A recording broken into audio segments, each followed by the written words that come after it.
Guns, guns, guns. They've been a plague. It's very, very scary that a gun can be used in a situation like this. Will the assassination attempt change the conversation over guns? It is imperative for everyone in our country to feel safe. How California is trying to crack down with a 4-digit code. I think time will tell if this is something that will change, what has happened going forward.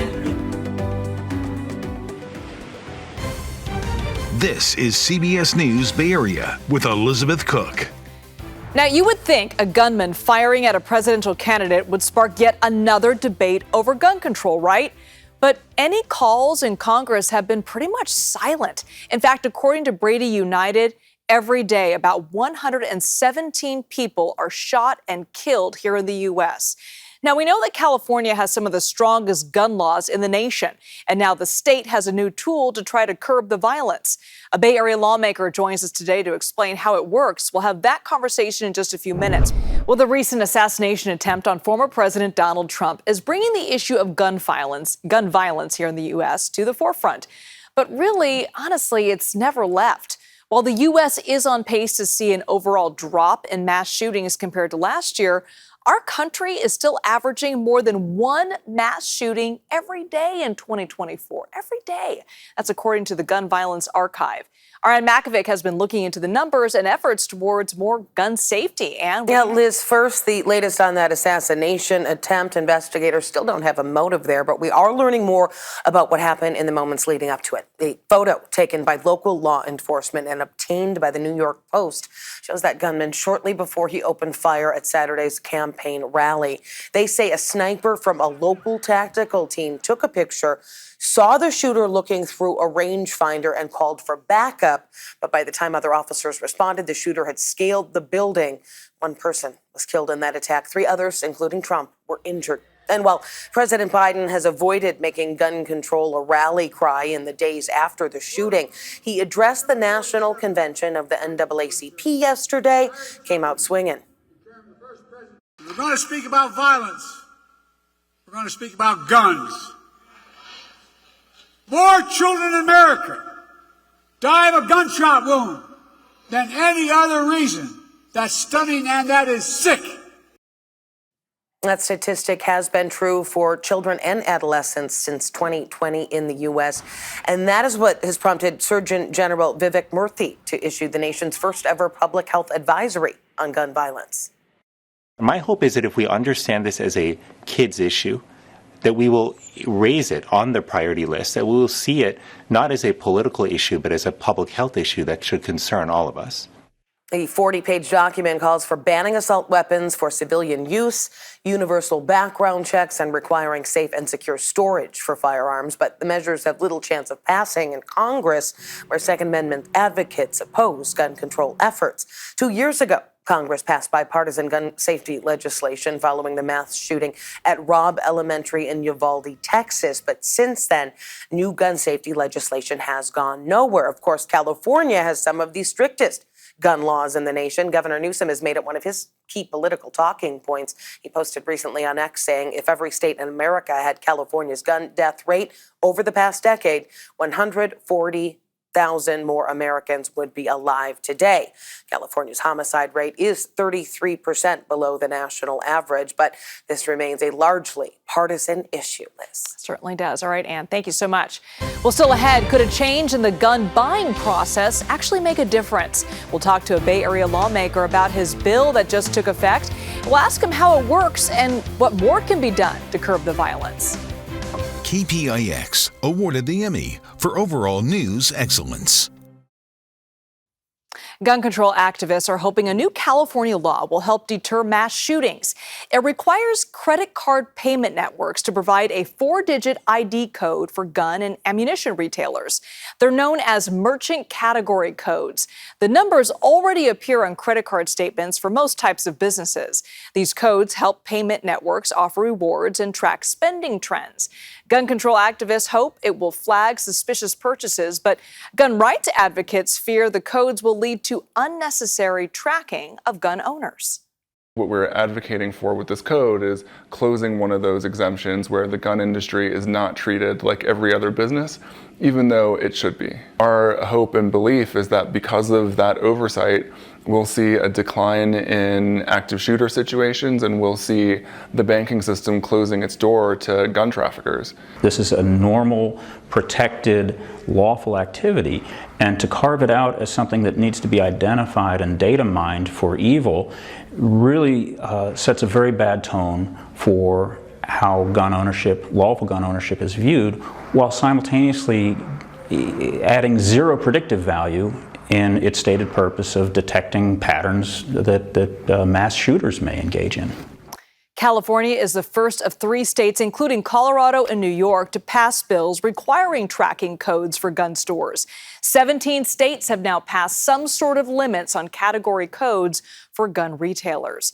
Joining me now is Assemblymember Phil Ting, who authored that law. Thanks so much for joining us. Thanks for having me. No surprise that after the assassination attempt on former President Donald Trump, that he is not calling for stricter gun laws.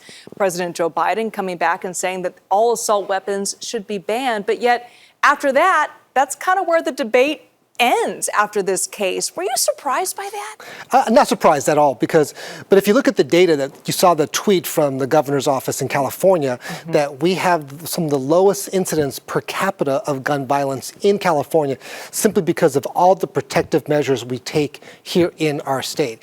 You know, as the president had just talked about, gun violence is now the biggest killer of youth in America, the number one killer. So, as you mentioned, California has some of the strictest gun laws in the country, some of which you helped pass, but yet we still have issues of gun violence. I mean, honestly, in our newscast, we don't even report most of the gun violence incidents. Are just happening in the Bay Area. So what more needs to be done? Well, one of the things that we talked about for my bill was having this merchant category code, which is, again, we had an international organization of standards that developed this merchant category code. And they developed category codes for everything from gas stations to bookstores to restaurants. Anytime you buy something, there's a code. This is just saying they developed a separate code for gun retailers, gun manufacturers, to, again, make sure that that code is used. And again, this is something that law enforcement can use as a tool, because for many of the mass shootings that were perpetrated over the last number of years, the Aurora Theater, the Orlando Pulse nightclub, that individual used a credit card to go buy all those weapons. And so if the credit card company sees some questionable behavior, they let law enforcement know, and that's across the board, fraudulent behavior across the board. They could let law enforcement know to say, hey, this person's going from store to store to store, or they keep going back to the same store every day for a week, stockpiling weapons. And so those are flags that law enforcement could use as a tool. You know, it's important to note that gun violence does not discourage people from purchasing guns. In fact, in 2020, the Attorney General noted that 65%, actually gun sales of handgun sales were up 65%. That's pretty remarkable. And there's also a lot of people who want to carry those concealed carry permits. I mean, more and more people want to buy these guns. What do you say to gun owners who are saying, hey, look, I'm following the rules. I'm doing what I need to do. I'm a responsible gun owner. Why all these restrictions on me? Well, there's no restriction at all. This code is being used for every kind of retailer all around the country. And so this is a code, not just all around the country, all around the world. This is just a simple code, and it would only get flagged if there is some suspicious behavior. And again, that is somebody who's stockpiling weapons, or in essence, going back to the same store numerous times to get more and more and more guns. You know, gun control legislation has been a passion project of yours. This is not the first gun control legislation that you've passed. I'm curious, what do you want to see happen in the next 5 years or so? What do you think the answer is to gun control or gun violence in this country? Is it an assault weapons ban? Is it something else? Well, again, I would love to see in our country an assault weapons ban like we have in California. There's no reason that people on the street should have a military-style assault weapon that's meant to take out multiple people in a very, very short time. I think there's a number of things that we've did. I've been a big champion of red flag laws to make sure that people can go to law enforcement, people can go to court, people can just flag, hey, maybe this person shouldn't have guns. You hear the gun lobby constantly talk about it's not the guns, it's the people. Yet when we do the red flag laws, they're the first to oppose it here in California. So again, they need to be part of the solution, not just part of the problem. Assemblymember Phil Ting, thank you so much for being here once again. Well, still ahead, talking about gun safety with your pediatrician. Why some doctors say the conversations are crucial. With firearm deaths among children up nearly 90% in the last decade, the American Academy of Pediatrics is urging doctors to talk about firearm safety with their patients. And for a lot of people, it's remained a taboo topic. CBS's Nikki Batiste looks at how doctors are working to change that. This gun range may feel a world away from a doctor's office.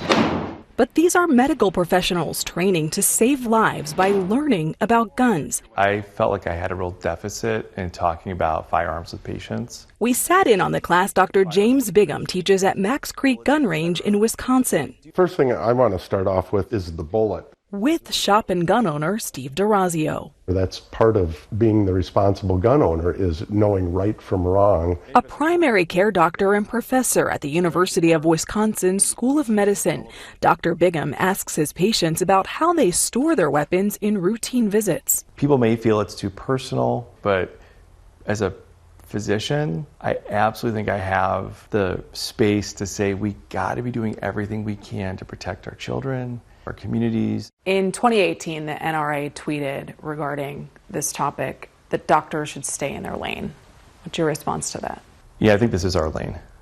As a primary care doctor, if I'm willing to counsel you on alcohol consumption, tobacco use, how you're driving your car, I got to be talking about firearms as well. Is this a Second Amendment issue? I don't think so. I mean, we have the right to bear arms. I sell guns. That's the last thing I want to do is take away my guns.